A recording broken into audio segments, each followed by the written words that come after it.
in essence, we're saying a two-state solution doesn't really seem like it's even on the cards anymore from what Daniel has laid out.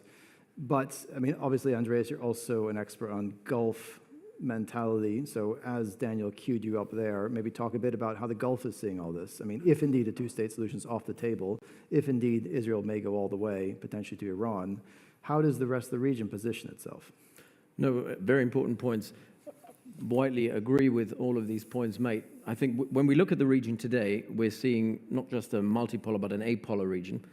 The regional order has been in decline ever since the war in Iraq, and I think this decline has been accelerated by geopolitical global trends. The US is certainly no longer a hegemon in the region. It doesn't act like a hegemon. It doesn't have the capability or the willingness to act as a hegemon.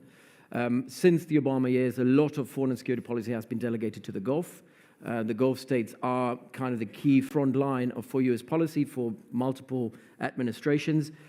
But what is different now in comparison to 2016-17 when Trump came in for his first term is that we have a fairly united Gulf. In 2016-17, most of the networks that the Gulf have, which are immensely powerful in Washington as well, I'm not just talking lobbyists, I'm talking investments, I'm talking energy, I'm talking high tech, and so on and so forth. The interdependence between the United States and the Gulf has increased massively over the last 8 years.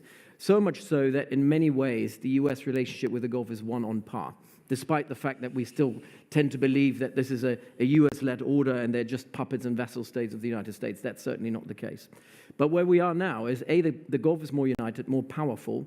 While in 2016 they used their networks to fight each other, now the hope is that all these networks, what I call the Gulf lobby, will kind of pull together into the same direction when it comes to the regional order, because they have an interest, as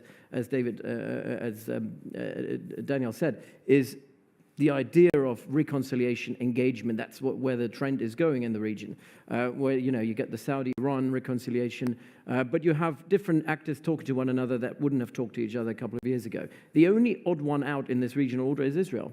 And I had a very senior Saudi tell me recently, it's like, we have no problem with normalization with Israel. If Israel acts like a normal country, if Israel is actually a country that builds bridges into the Middle East, if it wants to be part of that region, Israel doesn't behave like it wants to be part of that region. It's mentally still stuck in this very deep-seated victimhood where they see themselves as somewhat the David against the Goliath of the Arab world, while the Arab world actually sees it completely differently. They want engagement. They actually say if Israel acts like a normal country, if Israel was the Israel of the early 2000s or the 90s, we would be normalizing. And that is not just the Saudis, that's the Qataris, that's other countries as well. But they want a regional order of stability. They want growth and they don't want any war. And here, this is where the principles for Trump come in as well. Trump has two principles. He has I absolutely agree with Alistair. He's very domestically focused. He doesn't really care about foreign and security policy. He doesn't have a vision for the Middle East. And those people who've been appointed to run the Middle East have absolutely no vision for the Middle East either. I mean, some of them are, very much pro-Israel ideologues, but, having a real estate tycoon being the sort of the envoy to the Middle East, this man has, no real geopolitical vision for the region. But there's something that he has some principles. One is he doesn't want to start another war, and he doesn't want to be dragged into another war. The only country that can drag the United States into another war is Israel. We have to look at it that way. Israel is costing US taxpayers billions and billions of dollars each year. Again, something that's very unpopular with Trump. And the other principle is that he wants growth and development. Growth and development, especially trade, will come from the Gulf. The investments will come from the Gulf. They won't come from Israel. So we have two lobbies now competing for Middle East policy in Washington. You've got the Israel lobby that Daniel was already referring to. The Israel lobby is very good at getting you elected, very well connected. But they're very bad when it comes to legacy. Trump doesn't want to get reelected.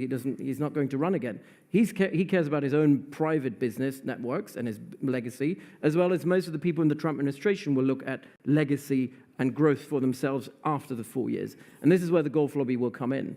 So the UAE, Qatar, and Saudi Arabia have a way of entanglement with every single individual that's now been appointed in the Trump administration, where the interdependence is so deep that if the Gulf lobby was acting together and saying, these are the red lines, we don't allow annexation of the West Bank, we do not allow an annexation of Gaza, we will not support any war on Iran.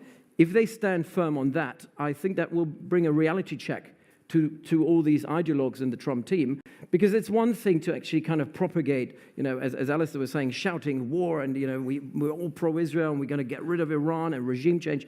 And then there's a reality check. When you have to actually deliver this, you realize the deep state is not with you. The Gulf states through which you have been able to lead policy is not with you on that either. So I think the United States will find itself in a much weaker position globally, but also regionally, where I think there's a lot more leverage on the side of the GCC countries to dictate or determine and shape policy. And my hope here is that in this respect, Trump is actually fairly good news for the Arab world and possibly even for the Palestinians.